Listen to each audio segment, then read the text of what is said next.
V prvých záberoch filmu vidíme Margaret White, ako rodí dieťa vo vlastnom dome a horlivo sa pritom modlí k Bohu.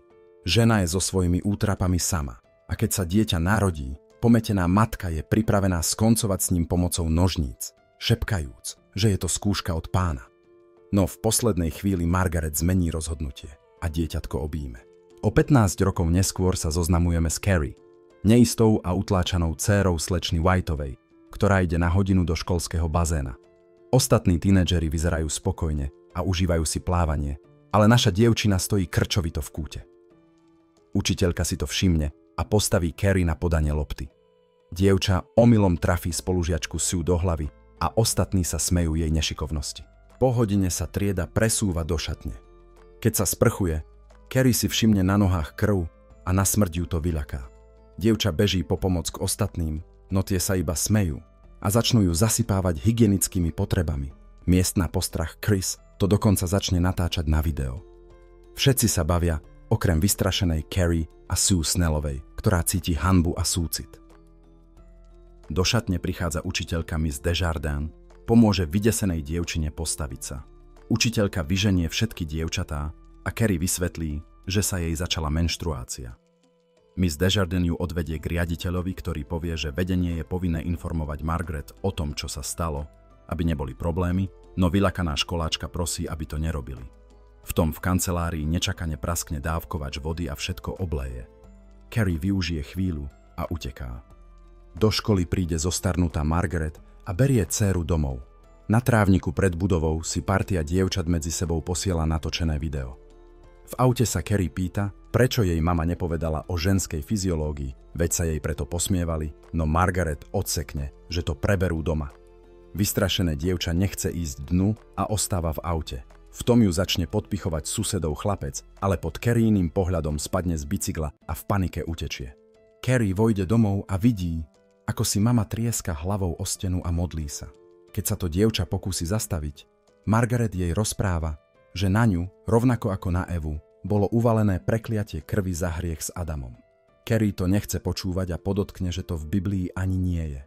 Na tieto slová matka zareaguje prudko a strčí dcéru do modlitebného kumbálu. Napriek kriku dcéry Margaret dvere neotvorí. Zrazu sa na dverách objaví prasklina a Carrie si všimne, že z rán na figúrke Krista tečie čosi červené. Ten pohľad dievča vydesí a rozplače. Večer sa Sue Snell zverí svojmu chalanovi so svojimi pocitmi. Hanbí sa, že sa Carrie posmievala namiesto toho, aby jej pomohla. Tommy jej na to navrhne, nech sa jednoducho ospravedlní, no dievča odmietne. Medzitým sa Chris spolu s kamarátmi rozhodne zavesiť video zo sprchy. Vytvoria v sociálnej sieti stránku v mene Carrie. Margaret šije v kuchyni a počúva cirkevnú hudbu. Keď príde do kumbálu, vidí, že Carrie zaspala na podlahe a poboská ju so slovami, že ju veľmi miluje a Carrie jej lásku opetuje. Na druhý deň ráno počas hodiny Miss Desjardins postaví dievčatá do radu a nečakane im oznámi, že budú behať až do vyčerpania za šikanu Carrie a zavesené video na internete a ak odmietnú, nepôjdu na ples. Ku koncu hodiny unavená Chris navrhne zbúriť sa proti takým pravidlám, no nikto ju nepodporí, zo strachu, že sa na stužkový ples nedostane. V škole sa všetci Carrie posmievajú, čo dievča veľmi raní. Na toalete sa rozzúrene pozrie do zrkadla, až po ňom prebehnú praskliny a dokonca vypadnú sklá. Silou vôle Carrie zdvihne úlomky a takmer ich poskladá naspäť. No zmarí to neočakávaný príchod žiačky. Nasmeruje si to do knižnice, kde študuje knihy o telekinéze a tento nový dar ju veľmi teší. Na hodine si učiteľ zavolá Carrie k tabuli a požiadajú, aby prečítala svoju obľúbenú báseň. Pedagóg jedovato podotkne, že je to jej najdlhšie vystúpenie za rok, ale dievča sa zastane chalan Sue, Tommy. Carrie, šokovaná, sadá späť na miesto a občas poškuluje po svojom záchrancovi. Medzitým k Margaret prichádza návštevníčka, mama Sue, ktorá sa ospravedlňuje za svoju dcéru. Keď si vezme dcérine šaty na stužkový ples, vychváli kvalitu šitia. Avšak rozhovor o stužkovom plese prinúti nábožnú Miss Whiteovú ublížiť si. Dej sa vracia naspäť do školy, kde sa Chris spolu s otcom sťažuje u riaditeľa na Miss Desjardins. Žiačka tvrdí, že sa incidentu s Carrie nezúčastnila. Na to učiteľka navrhne skontrolovať Chrisin telefón, či v ňom nemá video, ale tá z kancelárie vybehne. Keď príde do auly, oznámi, že ju už na ples nevpustia a pustí sa do slovnej potýčky so Sue. Dievča povie, že trest je spravodlivý, lebo s Carrie zaobchádzali nečestne, nič im neurobila. Chris sa zasmeje a vysvetlí, že Sue má v skutočnosti tú čudnú spolužiačku úplne na háku a chce ísť na Stužkovi s Tomim. Dej sa vracia ku Carrie, ktorá vo svojej izbe študuje literatúru o ovládaní predmetov. Dievča sa rozhodne precvičiť si to a silou vôle zdvihne knihu. Keď sa to Carrie podarí, spraví to isté so všetkými učebnicami a potom aj s vlastnou posteľou. Svojim darom vyženie napätie a prinúti blikať svetlo. V dôsledku toho Margaret vyjde hore, no dcéra sa stihne tváriť, že spí. Cez deň príde Sue za Tomim na tréning a poprosí ho, aby pozval Carrie na Stužkový ples, aby tak odčinila vinu voči dievčaťu. Chalan povie, že chce ples stráviť so svojou láskou, no Sue mu odvetí, že ona tam vôbec nejde. Tommy ponúkne Carrie, aby šli spolu na ples, ale tá si myslí, že je to ďalší Chrisin žart a utečie. Keď dievča dobieha, Carrie ho ticho poprosí, nech si z nej nerobí srandu. Carrie plače v šatni a Miss Desjardins jej porozpráva o Tommyho ponuke. Pedagogička povie, že možno bol chalan úprimný. Neskôr však zájde za Sue, aby zistila, či to nie je ďalšie posmievanie. Dvojica odpovie, že ide o úprimnú snahu odčiniť vinu. Tommy sa objaví pred domom Carrie a zopakuje pozvanie. Pripomenie báseň od Miltona a dievča súhlasí. Rozradostená Carrie si vyberá látku na šaty, zatiaľ čo ju sleduje partia okolo Chris. Doma sa dievča s mamou pochytí kvôli odhaltejšiemu oblečeniu a vôbec kvôli plesu. Margaret nechce pustiť dcéru nikam okrem školy. Keď Carrie povie, že na ples pôjde, mama sa vzoprie. Žena povie, že všetci chalani chcú len jedno a opäť chce poslať dcéru do kumbálu. Carrie to odmietne a jej hnevom sa všetok nábytok vyniesie do vzduchu. Napriek matkinej modlitbe a hrôze dievča dá ultimátum, že na Stužkový pôjde. Chrisin chalan s kamarátmi príde na farmu, aby nabralo prasačiu krv na pomstu Carrie. Medzi tým Sue a ďalší žiaci zdobia sálu na Stužkový ples. Dievčaťu príde nevoľno od žalúdka a na toalete sa pozrie do zrkadla, ktoré rozbila Carrie. Samotná mladá slečna Whiteová si šije nádherné plesové šaty, zatiaľ čo Margaret po nej poškuľuje krivými pohľadmi. Chrisina partia sa potajme dostane do auly a pri pohľade na výzdobu plesu, na ktorý ju nepustia, jej zviera srdce. Spolu s chalanom zavesí nad pódium vedro s krvou. Plačúca Sue uloží plesové šaty do skrine a definitívne sa zmieri so svojou obeťou pre odčinenie viny. Carrie dokončí svoj outfit a usmeje sa. Všetky dievčatá okrem Chris a Sue sa chystajú na stužkový, účesy, líčenie a klebetenie v salóne krásy. Na rozdiel od väčšiny si Carrie doma len jemne zvýrazní tvár, cíti, že si chce večer naplno užiť. Vo dverách jej izby sa nečakane objaví Margaret a zo všetkých síl sa snaží dcéru odhovoriť. Dokonca chce ísť hovoriť s Tommym. Keď nevidí inú možnosť, Carrie ju zavrie do kumbálu.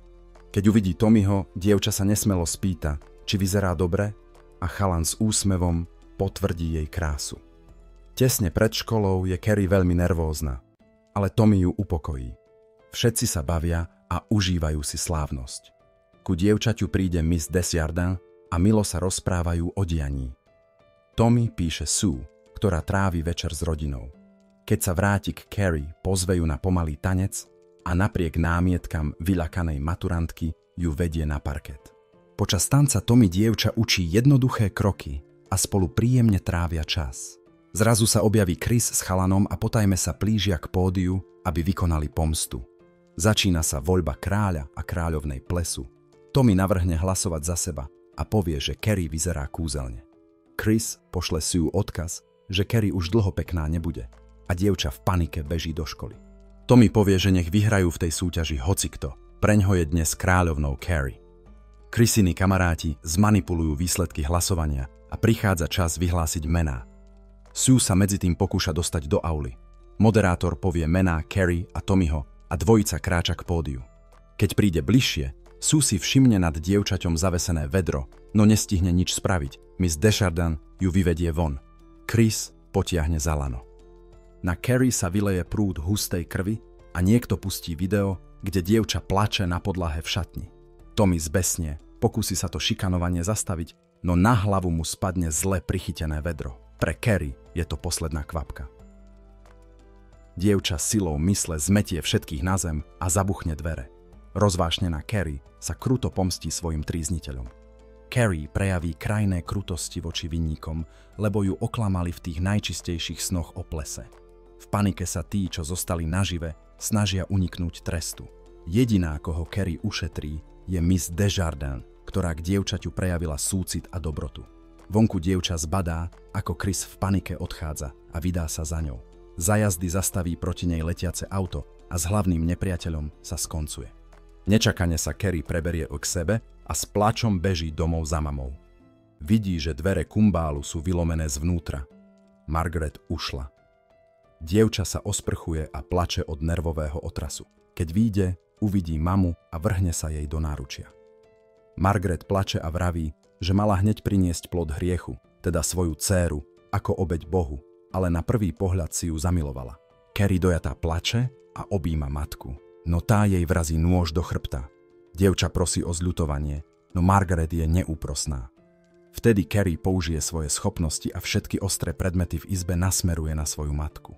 Keď precitne, pokúsi sa Margaret zachrániť, ale nepodarí sa jej to. V dome sa zrazu objaví Sue a prosí o odpustenie. Carrie povie, že jej ubližovali celý život. Zo sily jej žiaľu sa dom začne doslova rozpadať. Zatiaľ čo plačúce dievča hovorí, že si praje, aby mama žila. Vystrašená Sue vidí, že dom čoskoro padne a snaží sa Carrie zachrániť, ale tá zrazu zistí, že Sue čaká dievčatko. Poslednými silami dievča Sue zdvihne a vytlačí ju z rútiacej sa budovy. Po čase príde Sue k hrobu Carrie. Film sa končí pôrodom Sue, ktorú objíma jej mama.